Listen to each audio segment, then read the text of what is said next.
Hey everyone, welcome back to Crime Between Us. I'm Adam, And I'm Sandra, of course.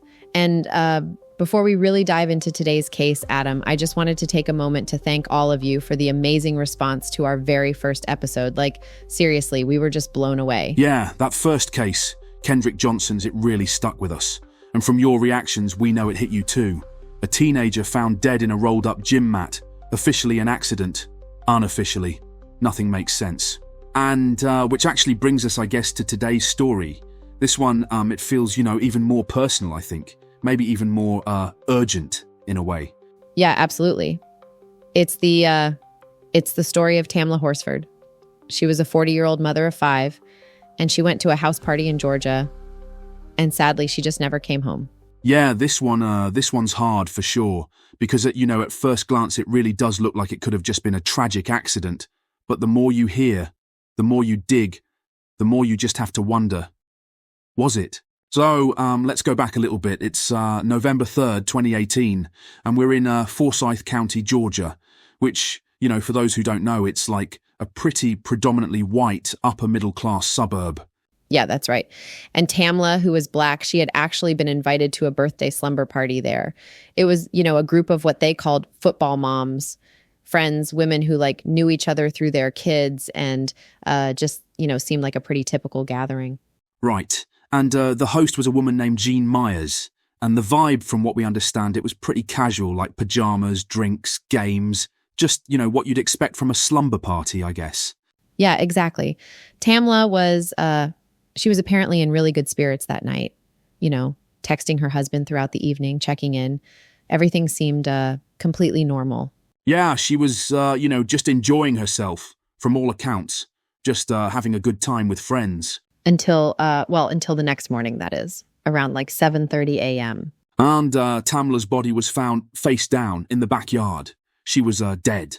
Yeah, and the police were, called to the scene.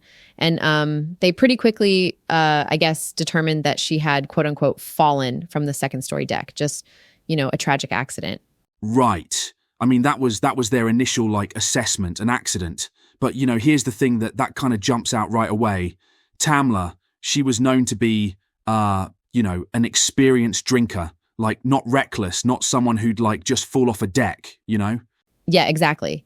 And her toxicology report, it really showed a high alcohol level for sure, which, is one thing. But it also contained traces of Xanax and THC. Yeah, so it wasn't just alcohol alone, it was this combination of things which, right away kind of makes you go, wait a minute. You're looking at alcohol, then you've got a sedative like Xanax, and then THC. That's quite a mix, isn't it? It is. It really is. And it immediately raises questions about, her state when this all happened and whether, that really supports the idea of just a simple fall. Because it just doesn't quite add up. And what about the actual injuries themselves? Because from what I understand, they were pretty severe, right? Not just superficial stuff. Oh no, Sandra, definitely not. We're talking multiple blunt force traumas here, like a broken wrist, a dislocated shoulder, and, get this, a laceration to the heart. I mean, wow. A laceration to the heart, and all this from what they're saying is just a 14-foot fall from a deck. That just, it doesn't really explain all those kinds of injuries, does it? Not clearly anyway. Yeah, exactly. I mean, it doesn't really add up, does it? A 14-foot fall, generally you'd expect, some breaks maybe. But these are some really significant internal and external traumas that just don't typically happen, from that kind of simple fall. And then there's also the position of her body.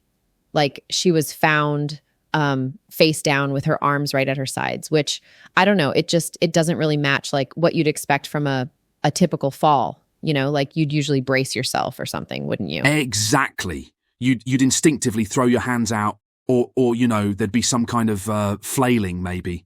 But to be found face down, arms neatly at her sides, it's not a natural position for someone who's just fallen, accidentally from that height. It's definitely another red flag for sure. And And then there were the 911 calls too, weren't there? Like the voices in the background.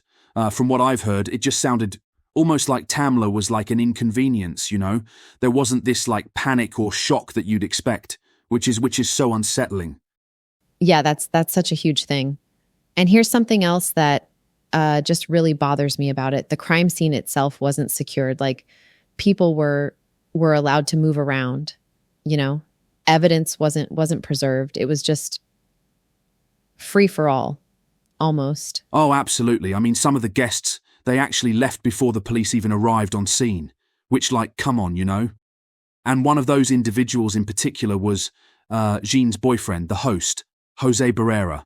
And he actually worked for the local court system, you know, in pre-trial services. Wow. And later on, he was actually fired, get this, for accessing files that were related to Tamla's case. Yeah, I mean, that just feels like if you're not seeing red flags at this point, I don't know what to tell you. That's 1, 2, 3, 4, 5 red flags right there. Like, why would you be accessing those files unless you had something to hide or to gain from it? Yeah, I mean, that's just, it's so wild. And, you know, Tamla's family, they really did not believe this whole accident explanation, like, at all. So they really, really pushed for a deeper investigation. They knew something was off and they needed answers. Right. And it wasn't just the family, you know, like the public, they totally got behind them. You started seeing this hashtag, hash justice for Tamla, just like blowing up. People were demanding answers too. It was a real groundswell of support, you know? Yeah, absolutely. And, you know, even with all that public outcry and the family pushing, the GBI, the Georgia Bureau of Investigation, they actually closed the case in 2019. Like, no charges, no new investigation, just done. It just kind of like went cold for a bit there. And it's so frustrating, right? Because you're hearing all these details and you're like, how can this just be closed? But then, you know, 2020 came around. And after the tragic murder of George Floyd, there was this huge surge, this renewed public interest in so many cases. In Tamla's case, it surged again. Oh, completely. It was like a celebrity started posting. More people started asking, like, what really happened at that house? It brought it back to the forefront in a major way. Yeah, and thankfully, you know, the case was officially reopened in June 2020 by the Forsyth County Sheriff's Office. Like, that's a good step, right? But even today, there are still no charges, no new answers, you know? Just silence still. Yeah, and you know what? That's really what this podcast is all about, right? Like, we're not here to like solve these cases ourselves necessarily, but we are here to remember them, to keep them in the light. Exactly, you know? Because, I mean, justice, it really needs memory, you know?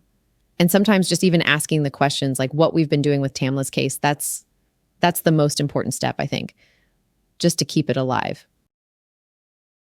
Yeah, completely.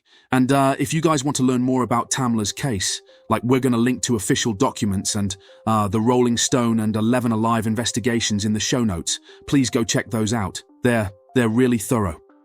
Yeah, and we really, really want to hear from you. Like, what do you think happened that night? Do you think it was just like an accident, or, you know, do you think there was something else going on? Please let us know what your thoughts are. Yeah, absolutely. So next week, you know, we'll be back with another story that just, you know, it kind of slipped between the cracks here on Crime Between Us. And before you go, please don't forget to subscribe or follow the podcast wherever you're listening. And if you could just leave us a review. It helps so much, and we really appreciate it. Yeah, it truly does. We'll see you all next time.